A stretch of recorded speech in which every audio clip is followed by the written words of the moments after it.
Madame, Monsieur, bonsoir. Très heureuse de vous retrouver. Voici les titres de l'actualité de ce mardi 18 novembre.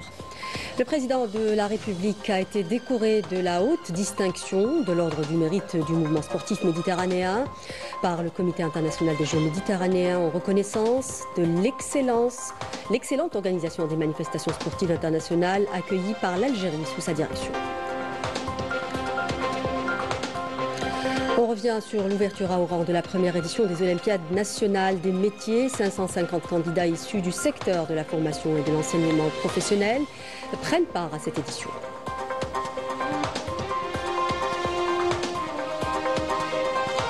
Diplomatie avec cette conférence de presse du ministre d'État, ministre des Affaires étrangères. Plusieurs dossiers à l'ordre du jour, notamment la question palestinienne, du Sahara occidental et le Mali.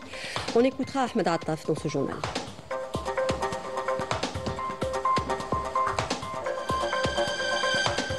Et à l'étranger, les Marocains face aux opérations de démolition qui se poursuivent. Nombreuses sont les familles se retrouvant à la rue sans relogement ni autre solution alternative.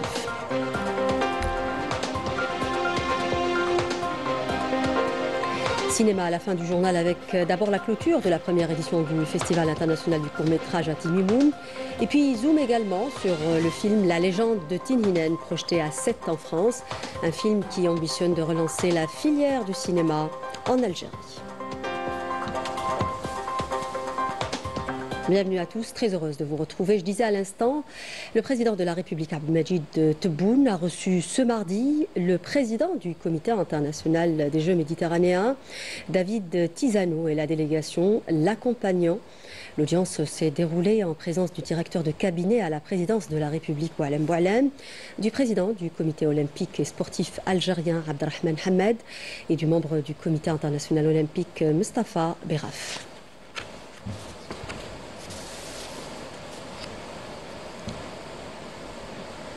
À cette occasion, le président de la République a été décoré de la plus haute distinction de l'ordre du mérite du mouvement sportif méditerranéen par le Comité international des Jeux méditerranéens. Cette distinction a été décernée au président de la République en reconnaissance de l'excellente organisation des manifestations sportives internationales accueillies par l'Algérie sous sa direction et conformément à ses orientations, ainsi que pour sa politique visant à encourager les athlètes et le mouvement sportif en général, de l'élite aux clubs, écoles et universités. Je vous propose d'écouter Mahrez Boussayen, premier vice-président du Comité international des Jeux méditerranéens.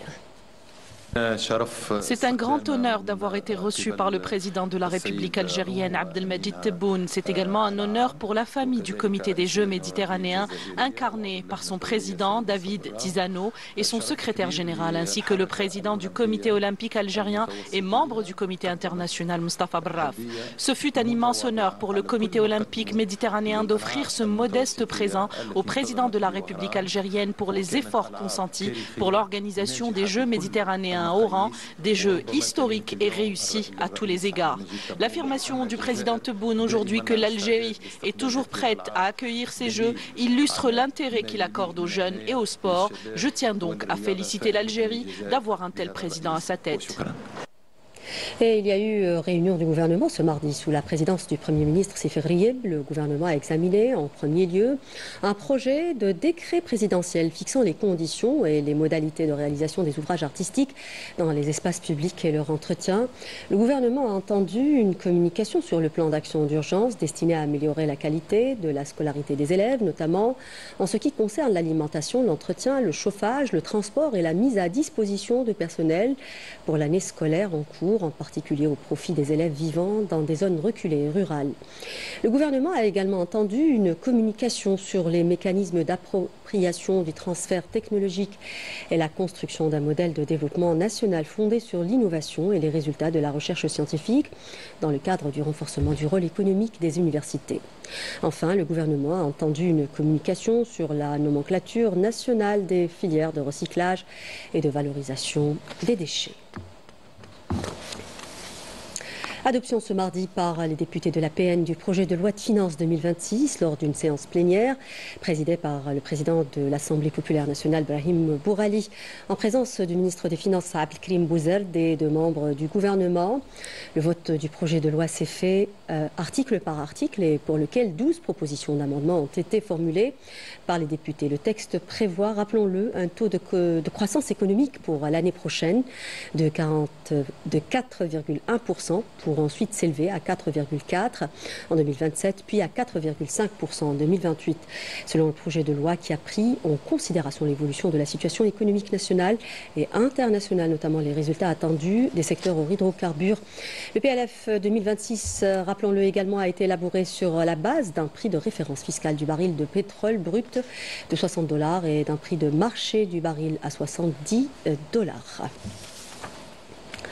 Chargé par le président de la République, Abdelmajid Tebboune, le Premier ministre Sefer Riyeb a donné hier soir à Oran le coup d'envoi de la première édition des Olympiades nationales des métiers au complexe olympique Miloud Hetfi, en présence de membres du gouvernement ainsi que de hautes délégations africaines. 550 candidats issus du secteur de la formation et de l'enseignement professionnel représentant différentes wilayas du pays prennent part à cette édition. À cette occasion, le Premier ministre a affirmé que l'Algérie mise aujourd'hui sur sa jeunesse pour une Algérie qui aspire à l'avenir avec confiance et ambition. Écoutons-le.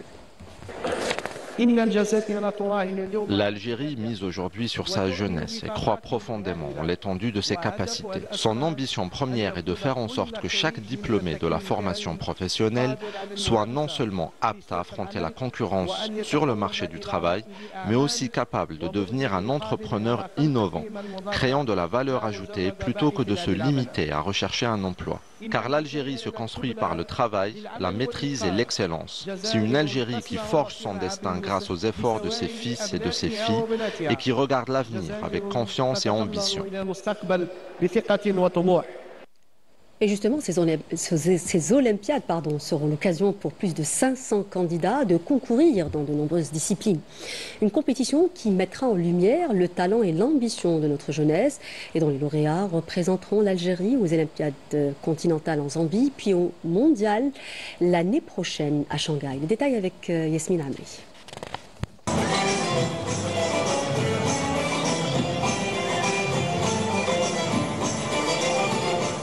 Ils sont 550 jeunes talents sélectionnés parmi des milliers à travers plusieurs wilayas du pays, réunis à Oran pour la première édition des Olympiades nationales des métiers.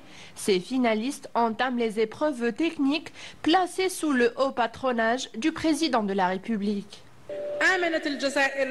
L'Algérie a toujours cru que la compétence est une force et que la formation professionnelle est le moteur d'une Algérie productive, excellée, innovez et soyez assurés que l'Algérie mise sur vous.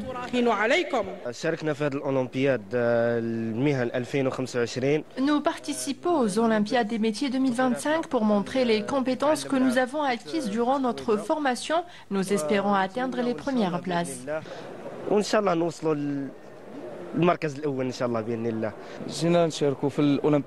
sommes venus concourir et apprendre car cette compétition est une véritable occasion de progresser. Nous visons la première place, Inch'Allah. Un jury composé d'enseignants, d'experts et de professionnels évalue la précision du geste, la créativité et l'innovation, des critères devenus essentiels dans un marché du travail en pleine transformation. Je viens de la wilaya de Djelfa, dans le domaine de l'électricité du bâtiment, où j'intègre l'intelligence artificielle dans les systèmes électriques. Nous avons présenté un projet de traitement de l'eau et je participe à cette compétition comme une porte vers de nouvelles opportunités pour l'avenir. Ici, nous rencontrons des candidats venus de plusieurs wilayas, ce qui nous permet de partager nos connaissances et de renforcer nos compétences pour notre avenir professionnel. Nous sommes aujourd'hui à Oran pour viser la première place et Inch'Allah, nous espérons remporter le concours.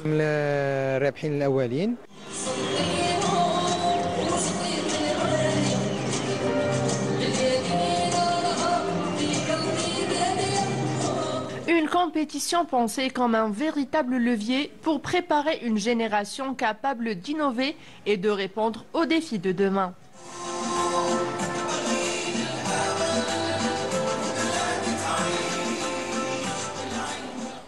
Nous le disions en préambule, le ministre d'État, ministre des Affaires étrangères, de la communauté nationale à l'étranger et des Affaires africaines, Ahmed Attaf, a affirmé ce mardi lors d'une conférence de presse animée au siège du ministère l'engagement de l'Algérie à honorer ses responsabilités au sein du Conseil de sécurité à l'approche de la fin de son mandat, tout en restant fidèle à ses principes immuables et à son histoire de lutte et à son identité arabe, islamique et africaine. Ahmed Attaf a ajouté que les priorités de la diplomatie algérienne ont connu des évolutions notables sur la scène internationale ces derniers temps. Je vous propose de l'écouter.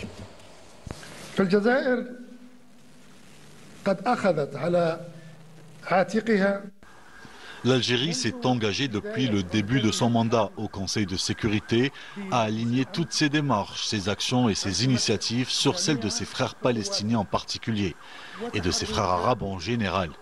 Dans cette perspective, l'Algérie ne s'écartera jamais de la position de ses frères palestiniens et ne peut sortir du cadre du consensus arabe et islamique soutenant le projet de résolution et appelant à son adoption par le Conseil de sécurité et ne peut adopter enfin une position contraire à celle qu'elle a défendue auparavant, à savoir la nécessité d'adopter une résolution urgente et contraignante afin de mettre fin à toutes les formes de souffrance imposées au peuple palestinien à Gaza.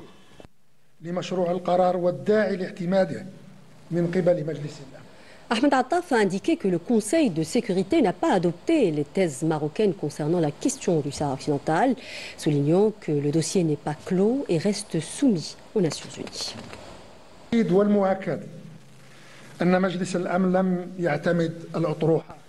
Il est certain que le Conseil de sécurité n'a pas adopté les thèses marocaines concernant la question du Sahara occidental.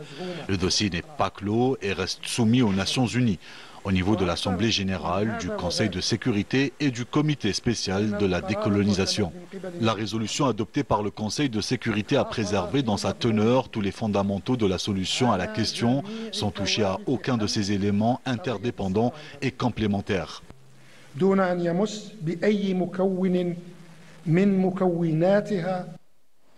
chef de la diplomatie algérienne a indiqué par ailleurs que le règlement de la crise au Mali passe par les voies pacifiques et politiques inclusives, soulignant que l'Algérie a toujours été l'un des plus fervents défenseurs de l'unité de l'État du Mali.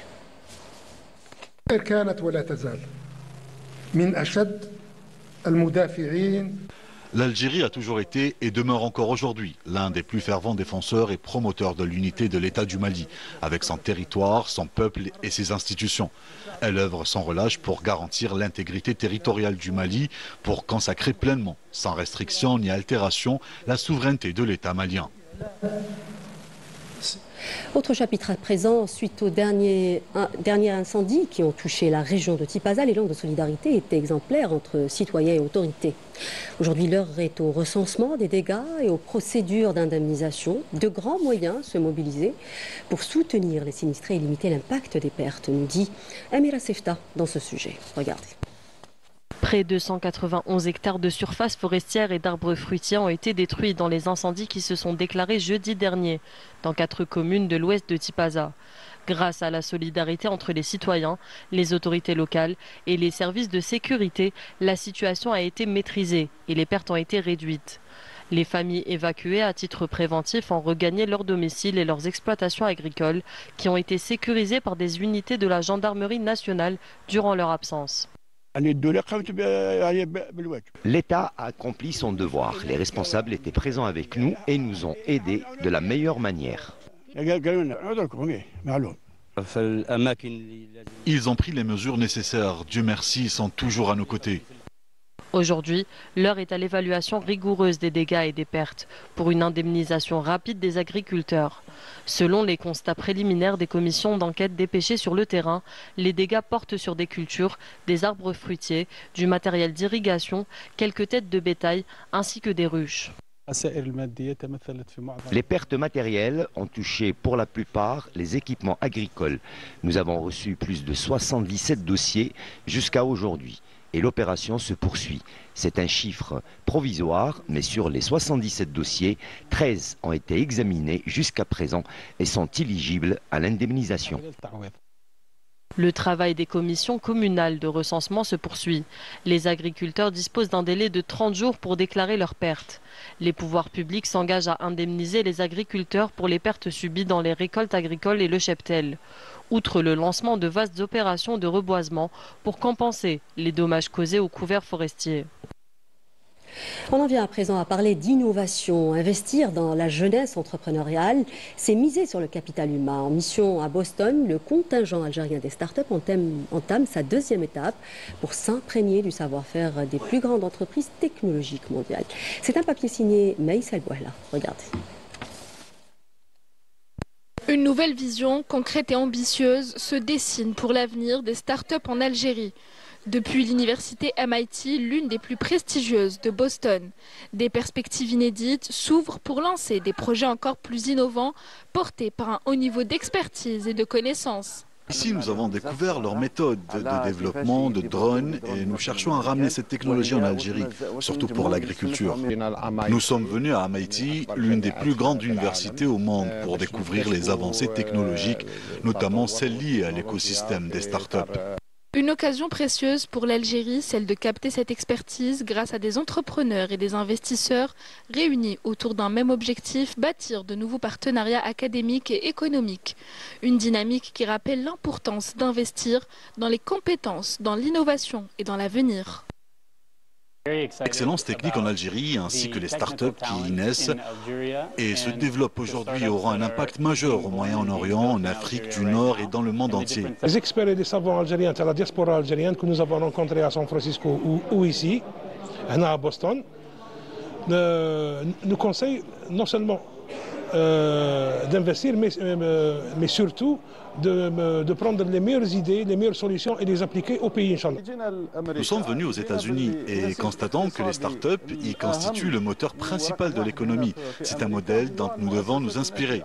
En 5 ans seulement, plus de 5000 entreprises labellisées start-up ont été créées en Algérie. Et d'ici 5 ans, nous prévoyons qu'elles contribuent à 10%, voire 20% du PIB national. Ce serait un résultat considérable. Avec l'ambition d'adopter les meilleures pratiques mondiales et de fixer des objectifs clairs, les startups algériennes peuvent espérer hisser l'économie nationale à un niveau supérieur de compétitivité, davantage ouvert sur le monde.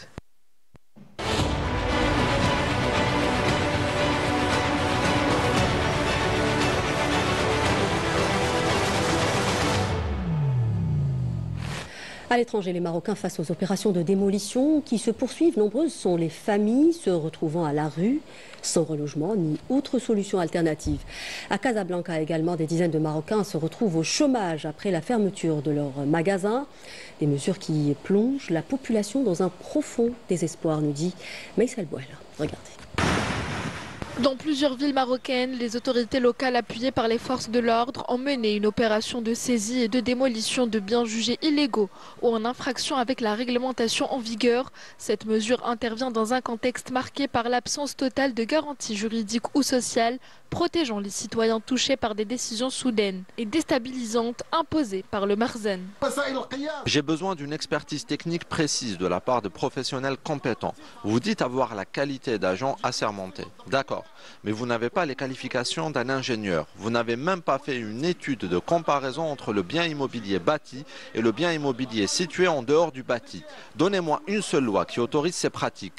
Vous n'en avez pas.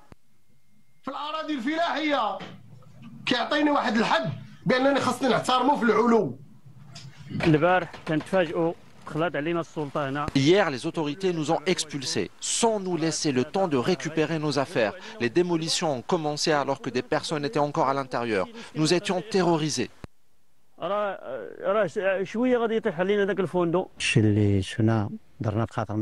La scène était insoutenable, même pour ceux qui n'étaient pas directement touchés.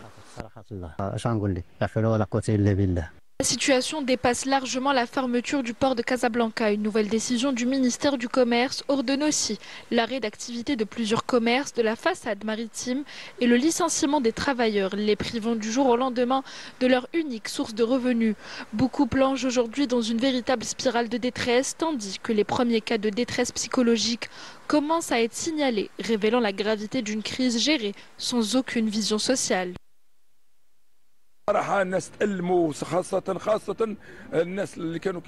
Les commerçants ont énormément souffert. Beaucoup ont quitté les lieux en larmes, sans savoir ce que deviendrait leur vie après cette décision brutale.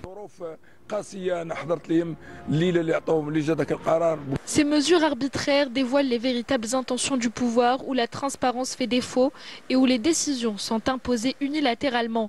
Elles illustrent surtout un profond décalage entre les impératifs sociaux du pays et la manière dont les autorités répondent aux urgences quotidiennes des citoyens. Sport football, deuxième match amical du mois de novembre pour l'équipe nationale de football qui prépare la Coupe d'Afrique des Nations 2025 face à l'Arabie Saoudite en ce moment même. Les Verts mènent par 2-0 suite au pénalty transformé par le capitaine Riyad Mahrez à la 75e minute de jeu et Belghali à la 86e minute.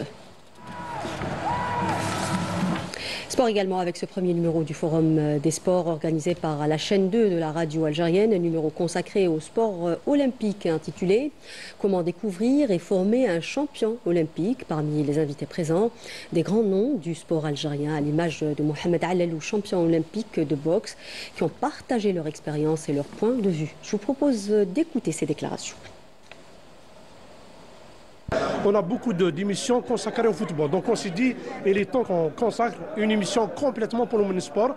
Donc cette émission, en dehors des stades, mensuellement, elle devient le forum. Le forum, donc on pose une problématique concernant le sport algérien, dont on essaye d'avoir des réponses avec des techniciens de la discipline, avec ceux qui sont dans le terrain, dans l'esprit de contribuer à avoir des réponses à des problématiques bien précises pour avoir le futur champion, Inch'Allah, dans toute discipline, pourquoi pas. Le ministère des Sports, à travers la proposition de M. le ministre de mettre en place un programme, le projet champion olympique, qui va prendre en charge dans un premier lieu les athlètes confirmés pour préparer les Jeux de 2028, Los Angeles, et 2032. Donc c'est un projet qui va mettre les meilleures conditions pour nos athlètes dans les différentes disciplines pour essayer d'arriver à réaliser des performances au niveau olympique. Donc c'est un travail, on a débuté déjà avec quelques athlètes en athlétisme, en boxe, et ça va suivre, Inch'Allah, très bientôt pour essayer de toucher un maximum d'athlètes. Pour former un champion olympique ou la médaille olympique, il faut les moyens, il faut du sérieux. Et il faut investir sur une médaille olympique. Parce que la médaille olympique, c'est un projet, moi je dirais, c'est un projet d'État. Pour préparer un champion olympique, c'est pour long terme. On ne peut pas travailler un champion olympique court terme. Moi, pour arriver aux médailles olympiques, j'ai fait deux Jeux olympiques. Ça fait deux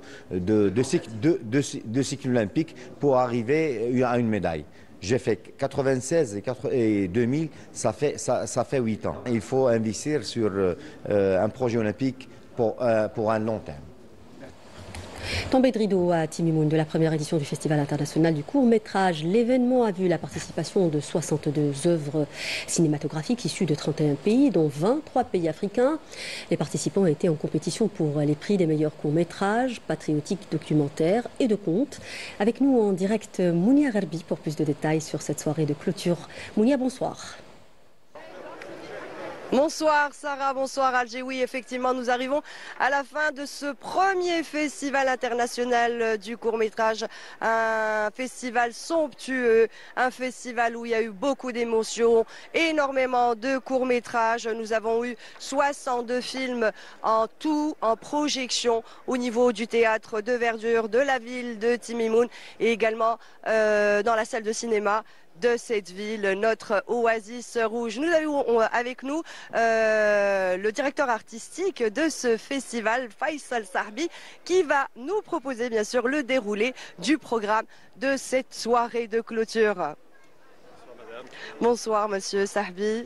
Alors, on va voir directement le programme de cette soirée. C'est un déroulé classique d'un festival. Ce festival a été une réussite, vous l'avez dit. Jusque-là, c'était bien, ça s'est bien passé. On doit le clôturer avec un palmarès, avec des hommages, avec une fête, et c'est un petit peu le cas de le dire. Donc on va d'abord célébrer le cinéma africain. On doit rendre hommage à nos valeureux cinéastes algériens et africains, et ensuite on va proposer le palmarès de cette première édition, cette édition historique par définition, puisqu'elle est la première. Un palmarès dont on va garder le secret jusqu'à la dernière minute, mais je peux vous assurer que c'est un somptueux palmarès. Il y a également un film proposé ce soir, le dernier. C'est ça, c'est un court-métrage d'une production algéro-sénégalaise, donc c'est tout un symbole pour une première édition où l'on a invité le Sénégal en tant que pays invité d'honneur. Il était totalement légitime et normal de proposer un court-métrage coproduit entre les deux pays. De plus, c'est une œuvre musicale qui intitulée Sabalé, Sabr, c'est tout un message, tout un programme. Merci infiniment, Monsieur Sahbi. Donc voilà, Sarah, on arrive à la fin. J'espère que le public ce soir, je suis sûre que le public ce soir sera conquis. Je vous donnerai le compte-rendu, je l'espère, demain matin avec bien sûr le jury et les lauréats. À vous, Alger. Merci beaucoup Mounia pour tous ces détails. Je rappelle que vous étiez avec nous en direct depuis Timimoun, où s'est clôturé ce soir le Festival international du court-métrage du cinéma. Pour terminer, allons découvrir à présent le film La légende de Tinhinen, dévoilé pour la première fois à Sète. Cette production, très différente de ce qui a déjà été présenté dans le cinéma algérien, ambitionne de relancer la filière du cinéma chez nous. C'est un reportage signé Afaf Belhouchet. Une reine surgissant des sables, une armée mécanisée fend de la poussière et des mégastructures défiant l'horizon saharien. La légende de Tinhinen, dévoilée pour la première fois à Sète, ne ressemble à rien de connu dans le cinéma algérien. Dans ce teaser de 90 secondes, l'esthétique puise autant dans les codes du film mythique que dans les science-fiction contemporaines. Silhouettes drapées de bleu indigo face à des robots titanesques, bijoutoirs aigres interprétés avec un design futuriste, lumière minérale du regard sublimée par des VFX d'une étonnante finesse pour un pays dont l'industrie se reconstruit. Une ambition nette, inscrire l'Algérie sur la carte du cinéma du genre international. Tinhinen, c'est une histoire que j'ai découverte en allant en Algérie. Je me suis rendu compte qu'en Algérie, en fait, l'Algérie, elle fait rêver. L'Algérie, elle est ouverte, l'Algérie, elle est belle, l'Algérie, elle est magnifique. Et elle a des histoires et des contes qui sont encore plus inexploités et qui est au moins une richesse du pays. Les histoires du désert, les histoires, les légendes, en fait. Et en fait, comme un enfant, je me suis mis à rêver et je me suis dit, si moi je rêve comme ça juste parce qu'on me raconte une histoire, j'ai envie de faire rêver le monde et de dire c'est l'Algérie. Dans les plans montrés, l'héroïne Tinhinen, figure fondatrice du peuple algérien, n'est pas filmée comme une légende folklorique, mais comme une icône pop moderne, héritière globale. L'univers visuel évoque Dune ou Black Panther, mais sans copier. Ici, le désert n'est pas un cliché, c'est le centre technologique du futur. Et c'est un développement, je précise encore vraiment, c'est important, 100% algérien. Que ce soit l'histoire, que ce soit la technologie, que ce soit les comédiens, que ce soit tout ce qui est artisan justement à la fabrication de ce film. Confie le réalisateur décidé à ramener les talents franco-algériens au pays d'origine sur un pipeline IA plus capture volumétrique entièrement maîtrisé localement. À Sète, le message était clair, le cinéma algérien ne se contente pas de raconter son passé, il invente son futur. Pas de date de sortie encore, mais un signal fort. L'épopée nord-africaine pourrait bien devenir le prochain territoire du cinéma de science-fiction. Et avec du 7e art, nous arrivons au terme de ce journal. Merci de l'avoir suivi. Je vous retrouve demain à 19h. Excellente suite des programmes sur notre chaîne. Au revoir.